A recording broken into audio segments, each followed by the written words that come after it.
यह आदमी जय है। भले ही वह एक बहुत अमीर परिवार में पैदा हुआ था, उसने लॉस एंजल्स में स्वतंत्र रूप से रहने का फैसला किया क्योंकि उससे अपने परिवार खासकर अपने पिता के साथ कभी तालमेल नहीं मिला। दुर्भाग्य से उसका जीवन उसके साथ अच्छा नहीं चल रहा था क्योंकि उसे इसकी आदत हो गई थी, जुआ खेल रहा था और कर्ज में फंस गया था, जिसके परिणामस्वरूप उसे एक मानसिक अस्पताल में चौकीदार के रूप में काम करने के लिए मजबूर होना पड़ा।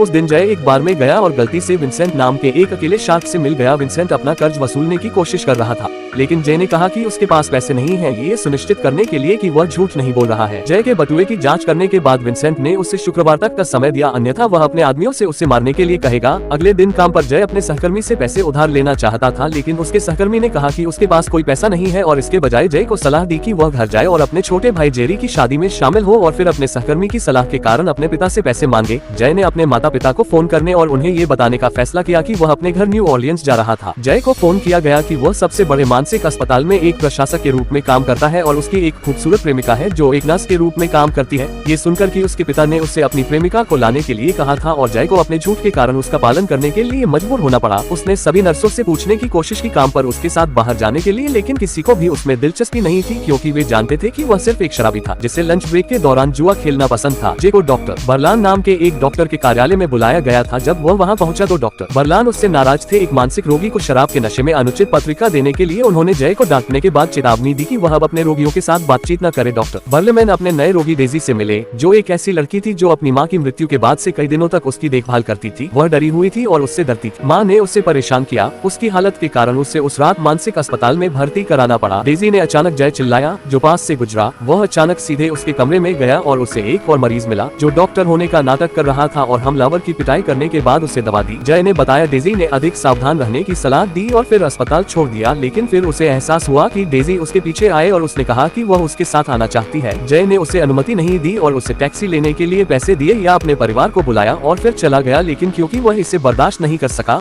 आखिरकार वह उसे अपने साथ क्लब में ले गया। जब वे क्लब में पहुंचे तो जय ने भुगतान करने वाले नर्तकियों से मुलाकात की और उनमें से प्रत्येक को अपनी प्रेमिका होने का नाटक करने और अपने भाई की शादी में शामिल होने के लिए कहा। दुर्भाग्य से कोई भी ऐसा नहीं करना चाहता था। अचानक उसे बुलाया गया। क्लब के गार्ड ने कहा कि डेजी ने वहां नर्तकियों को परेशान किया था, जिसके कारण उन्हें अंततः भ्रम के बीच क्लब से बाहर निकाल दिया गया। जय ने अचानक डेजी को अपनी प्रेमिका होने का नाटक करने के लिए कहने के बारे में सोचा। अगले दिन जय डेजी को न्यू ऑर्लियंस ले गया। ट्रिप जय डेजी को मानसिक अस्पताल में एक नर्स के रूप में काम करने का नाटक करने के लिए याद दिलाता रहा जहां वह काम करता था। हालांकि उलझन में थी। डेजी ने विमान में जय के आदेश का पालन किया। डेजी बाथरूम में चिल्लाने से लेकर रोशनी चालू करने तक के दृश्य बनाती रही जब उसके बगल वाला व्यक्ति था सो रहे थे और यहाँ तक कि बिना अनुमति के बिजनेस क्लास में प्रवेश कर रहे थे और बैठे थे। कुछ क्षण बाद वे जय के माता पिता के घर पहुँचे। डेजी को तुरंत जय की माँ से मिलवाया गया, जिन्होंने तब डेजी को अतिथि कक्ष में जाने और रात के खाने से पहले आराम करने के लिए कहा। इस बीच जय धूम्रपान करने के लिए बाहर चला गया। उसके पिता आए और उसे अपने पिता से बात करने के लिए आमंत्रित किया। फिर गैराज में अपना कार संग्रह दिखाया।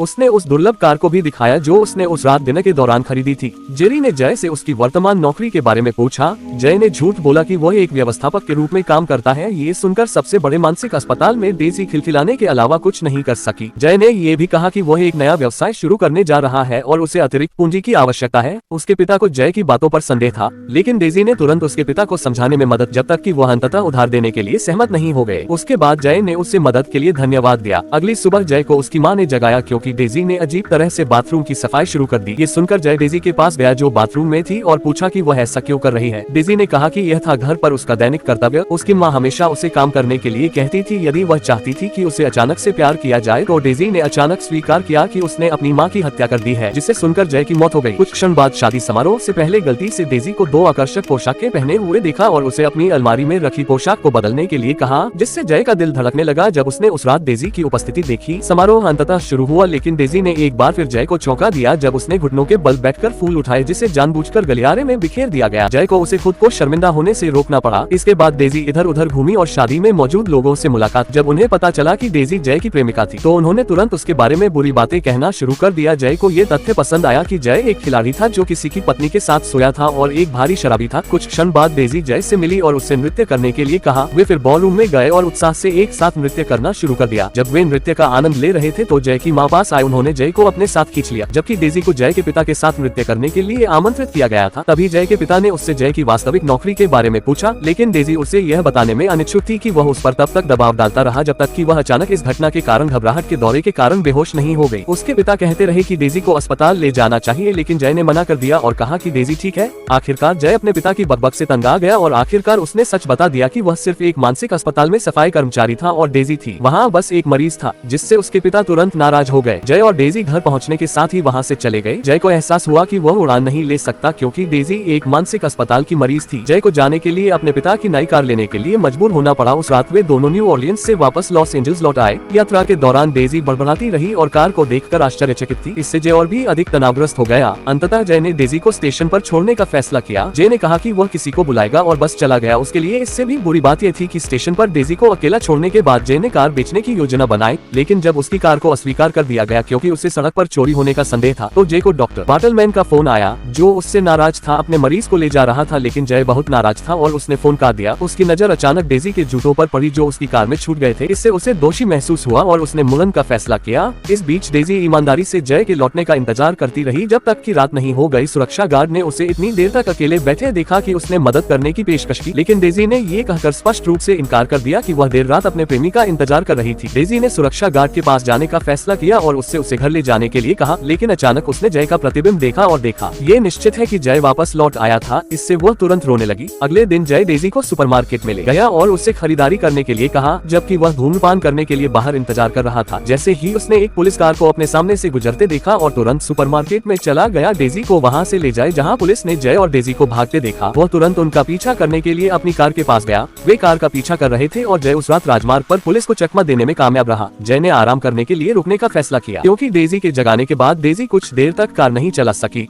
क्योंकि एक पुलिस की गाड़ी उनकी कार के पास आ रही थी। जय तुरंत छिप गया जब उससे पुलिस की उपस्थिति का एहसास हुआ, जिसने उनकी कार के दरवाजे को पीटा। पुलिस ने कई बार दरवाजा खटखटाया और डेजी ने दरवाजा खोला। पुलिस ने तुरंत कार के अंदर जांच की, लेकिन कुछ नहीं मिला। इसलिए अंत में पुलिस ने जंगल के चारों ओर जय की तलाश करने का फैसला किया। उसी समय डेजी ने तुरंत जय को बताया कि पुलिस उसे जंगल में ढूंढ रही है और फिर पुलिस के पास गई। कार की चाबियां कहीं फेंकने के बाद वे तुरंत उस जगह से चले गए। वे एक कैंपसाइट पर पहुंचे और बाद में कार में लोगों के साथ शामिल होने का फैसला किया। जय को नींद नहीं आ रही थी। वह डेजी के पास आया और थोड़ी देर बात करने के लिए कहा। डेजी ने उसके बारे में पूछना शुरू कर दिया, जय के बारे में अफवाहें, जो कथित तौर पर एक खिलाड़ी था जो किसी की पत्नी के साथ सोया था। जय ने स्वीकार किया और कहा कि उसने ऐसा इसलिए किया क्योंकि वह उस महिला से पैसे लेने के लिए मजबूर था जिसके साथ वह सोया था। इसके कुछ समय बाद ही जय सो गया और अगले दिन उन्होंने अपनी यात्रा जारी रखी और गैस स्टेशन की पार्किंग में पहुंचे। वहां जय ने डेजी को गाड़ी चलाना सिखाने की कोशिश की, लेकिन वह शिकायत करती रही कि वह ऐसा नहीं कर सकती। लेकिन जय ने उसे आश्वस्त करने की कोशिश की कि वह जल्द ही यह कर सकती है। जिसके बाद जय को डॉक्टर बर्लेमैन का फोन आया, जिन्होंने उसे डांटा था क्योंकि डेजी अभी तक वापस नहीं आई थी। जय ने बताया कि वे घर जा रहे थे।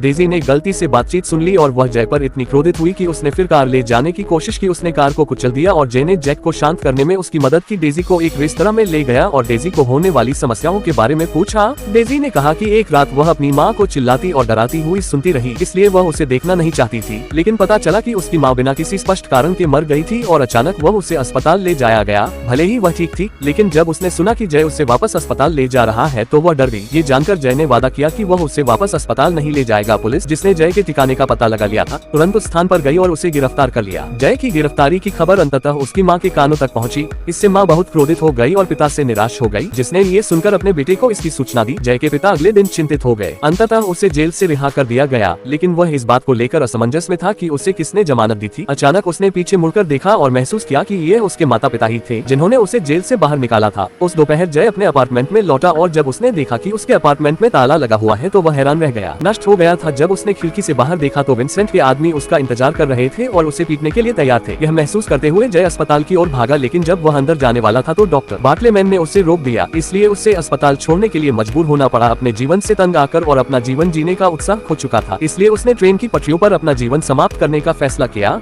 हालांकि उसकी कार्रवाई को वहाँ के अधिकारी ने आगे बढ़ाया, जिसने अंततः अस्पताल को फोन किया। डॉक्टर बर्लान उसे वापस अस्पताल ले गए, लेकिन अब पुनर्वास के लिए उस समय अपने कार्यों के लिए जय ने डॉक्टर बर्लिन से डेजी को जाने देने के लिए कहा, क्योंकि उन्हें यकीन था कि डेजी मानसिक रूप से बीमार नहीं थी। विशेष रूप से डेजी की कहानी सुनने के बाद डॉक्टर बर्लेमैन जिसने सुना वह भ्रमित हो गया। दूसरी ओर डेजी ने सुना कि जय को जेल से रिहा कर दिया गया है और गार्ड से उसे जय से मिलने देने के लिए कहा, लेकिन दुर्भाग्य से गार्ड ने उसे अनुमति नहीं दी। इससे वह उस रात जोर जोर से रोने लगी। जब जय अस्पताल में अपने कमरे में सो रहा था, विंसेंट की हंसी के कारण पीछे से उसका गला दब गया, जिसे पहले से ही उसके ठिकाने के बारे में पता था। सौभाग्य से नहीं। इसके काफी देर बाद एक अन्य मरीज ने इस घटना को देखा और तुरंत जय को बचा लिया। अगले दिन डॉक्टर ब्राउनमैन जय से मिलने आए, जिनका कल रात की घटना के कारण अस्पताल में इलाज चल रहा था। वह उनसे माफी मांगने आए क्योंकि उन्होंने डेजी को गलत समझा था। ये वही निकला जो जय ने कहा था। ये सच था कि यह डेजी नहीं थी जो सिजोफ्रेनिया से पीड़ित थी, बल्कि उसकी माँ थी। कुछ दिनों बाद भले ही हमें पता था कि डेजी ठीक है, डॉक्टर बर्लमैन ने उस पर नजर रखी। आखिरकार यह सुनिश्चित करने के बाद कि डेजी को कोई मानसिक समस्या नहीं है, उसने उसे रिहा करने का फैसला किया। ये सुनकर अस्पताल से डेजी ने तुरंत अपने सारे कपड़े पैक किए और अस्पताल के सभी निवासियों, विशेष रूप से डॉक्टर बर्लमैन को अलविदा कहा, जिन्होंने चोट से उबरने के बाद उसे छुट्टी दे दी थी और अस्पताल छोड़ने ही वाली थी कि जे को अपने पिता से एक पत्र मिला। पत्र में एक चेक में काफी बड़ी रकम थी और साथ में एक नोट भी था जिसमें लिखा था कि उसके पिता ने उससे अपने सारे कर्ज चुकाने के लिए उस पैसे का उपयोग करने के लिए कहा था। उसके पिता ने उससे घर लौटने और फिर से उसके साथ रहने के लिए कहा था, जिसके बाद जय जल्दी से डेजी से मिलने के लिए दौड़ा। वे मिले, गर्मजोशी भरा माहौल बना और गले मिले, जिससे उनकी लालसा दूर हो गई। फिर वे अस्पताल छोड़कर एक साथ चले गए और अपने जीवन की एक नई कहानी शुरू